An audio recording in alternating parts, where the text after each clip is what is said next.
नमस्कार. श्री स्वामी समर्थ. घर घर कसे असावे? तर घर हे असे असावे.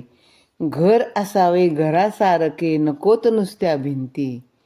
तिथे असावा प्रेम जिव्हाळा, नकोत नुसती नाती.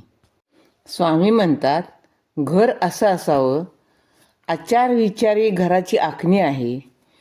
प्रेम हा घराचा पाया आहे. थोर माणसे घराच्या भिंती आहेत. सुख हे घराचे छत आहे. जिव्हाळा हा घराचा कळस आहे. माणुसकी ही घराची तिजोरी आहे. गोड शब्द हे घरातील धनदौलत आहे. शांतता ही घरातील लक्ष्मी आहे. आत्मविश्वास घरातील देवस्थान आहे. तर दुजाभाव विसरणे ही घरातील तेजस्वी समयी आहे. पैसा पैसा हा घराचा पाहुणा आहे. गर्विष्ठपणा हा घराचा वैरी आहे. नम्रता ही घराची प्राणप्रतिष्ठा आहे. व्यवस्था ही घराची शोभा आहे. समाधान हे घराचे सुख आहे. सदाचार हा घराचा सुगंध आहे. चारित्र्य संपन्नता ही घराची कीर्ती आहे.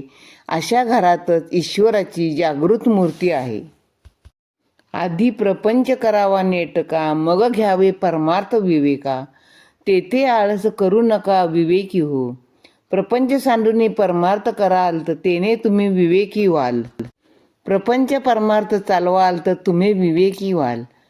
भिवू नकोस, मी तुझ्या पाठीशी आहे. श्री स्वामी समर्थ.